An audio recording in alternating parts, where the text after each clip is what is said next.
तो लोगों की एक्सपेक्टेशन क्या होगी कि हाउसफुल है तो इसके अंदर कॉमेडी होनी चाहिए। तो वो मर्डर मिस्ट्री का एक आइडिया था, तो मैंने बोला कि 70% कॉमेडी, 30% मर्डर मिस्ट्री।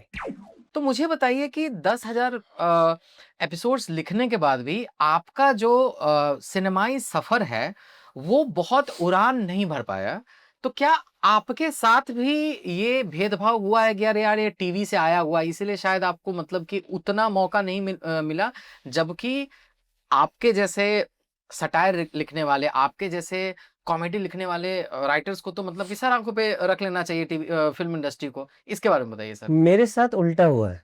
मेरे साथ क्या हुआ है कि मैं टीवी के लिए मैंने फिल्में छोड़ी हैं। अच्छा, कौन-कौन सी फिल्में आपने बता रहा हूं मैं जी। जैसे कि जब डेविड साहब की फिल्म मैंने लिखी, उसके बाद डेविड साहब अगर सुन रहे होंगे तो वो भी कहेंगे ये बात सही है। डेविड साहब ने मुझसे कहा कि तुम टीवी छोड़ दो। मैंने कहा सर टीवी कैसे छोड़ दूं?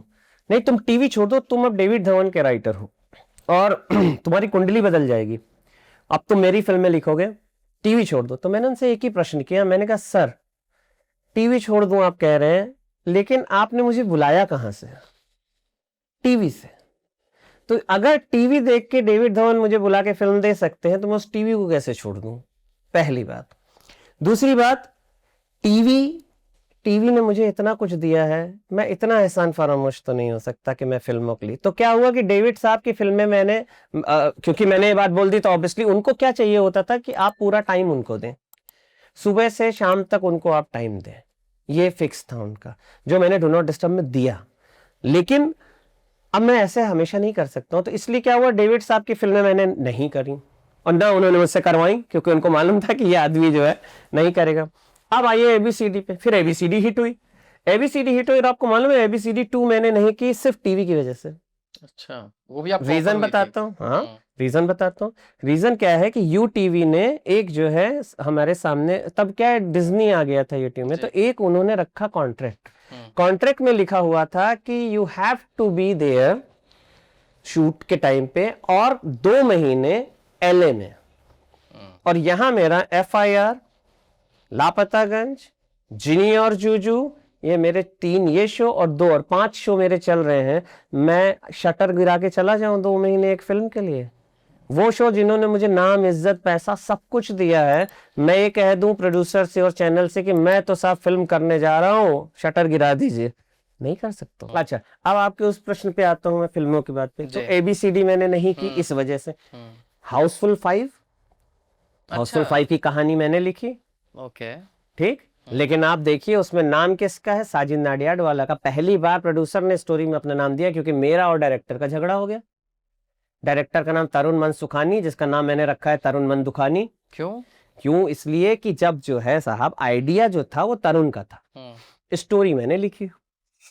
अब जब मैंने कहानी लिखी तो मेरा फर्ज क्या है कि अगर मैं हाउसफुल लिख रहा हूं तो टिकट जो बिकेंगे वो हाउसफुल पे बिकेंगे ना। तो लोगों की एक्सपेक्टेशन क्या होगी कि हाउसफुल है तो इसके अंदर कॉमेडी होनी चाहिए। तो वो मर्डर मिस्ट्री का एक आइडिया था, तो मैंने बोला कि 70% कॉमेडी, 30% मर्डर मिस्ट्री, तो ये फॉर्मूला चलेगा। उस हिसाब से मैंने पूरा बनाया। डायरेक्टर ने बोला कि नहीं नहीं नहीं नहीं, मैं अपनी हाउसफुल बना रहा हूं। तो मैंने कहा एक बात बताओ गुरु, अपनी हाउसफुल तो बना लोगे, ऑडियंस कहां से लाओगे? घर से? कहां से? गांव से लाओगे?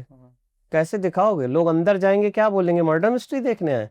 तो उस बात पे मेरा उसके साथ झगड़ा हुआ। उसका ये था कि नहीं, मैं 70% मर्डर मिस्ट्री बनाऊंगा, 30% कॉमेडी। कॉन्फ्लिक्ट हुआ, हम प्रोड्यूसर के पास गए, प्रोड्यूसर ने एग्जैक्टली वही वर्ड कहे जो मेरे थे, मगर अब प्रॉब्लम क्या हुई, अब हम साथ काम नहीं कर सकते थे। मैंने ही बोल दिया था कि मैं नहीं कर पाऊंगा इस आदमी के साथ काम।